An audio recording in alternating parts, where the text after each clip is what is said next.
What's in a name? That's what Juliet asked Romeo.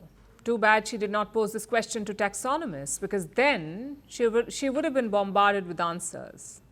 Taxonomy, as you would know, is a science. It is a system to categorize our complex world. Taxonomy deals with naming living organisms, including insects. And it has a new hero, M. Xiaoqi. He's a Chinese scientist. Recently, he discovered new critters, 16 new spider species. And now he's making headlines the world over. Less for this huge scientific feat and more for how he has chosen to name them. Listen to some of the names. Starry Mood Spider, Excuse Spider, Quiet Spider. If these sound like titles a spider would give its breakup mixtape, you're not wrong, because these names are song titles of Jay Chou. If you've never heard of him, he's like the Shah Rukh Khan of Mandarin pop music, the so-called king of romantic ballads. And the scientist has immortalized him with critter names. You see, there are about 10 million insect species on Earth. New species are being discovered almost every day. But so far, scientists have named only 1 million of them, because coming up with an insect name can be a pest. It's a complicated process. Thanks to an 18th century system, it was devised by a Swedish scientist. He formalized naming a species and he listed 3 conditions. First, a double name. Second, in Latin or Greek. And third, describe the organism, like its appearance or behavior or the place where it is found. Take Tyrannosaurus rex. The first part is Greek for tyrant lizards. That's what it means, tyrant lizards. And the rex is Latin for king. So T-rex means king of tyrant lizards. So be it for a dinosaur or a spider, a name is crucial. It lives on even if the species is long gone.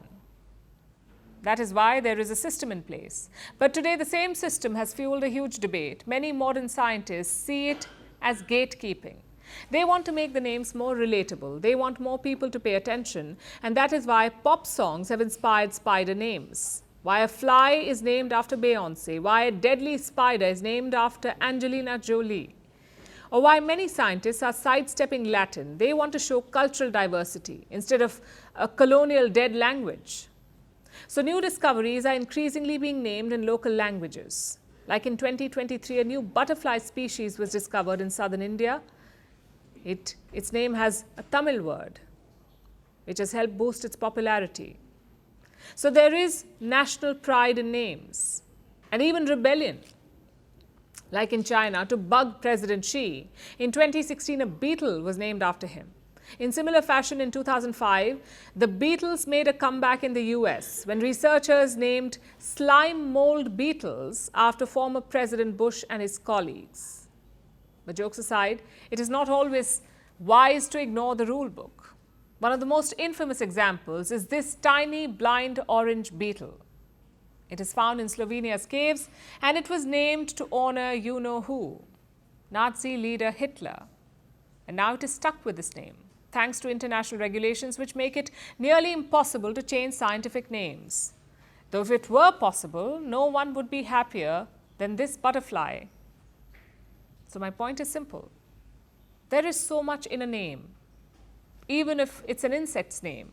It can be a soft power. It can put entire cultures on the map. It can be used to speak up. It can be a war cry, at least for our insects. It can help protect them by boosting interest and conservation. Because insects are disappearing. Over the past 5 decades, their numbers have declined by 75%.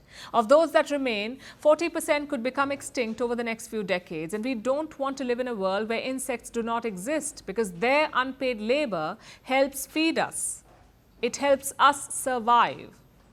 And it is worth $600 billion for our planet.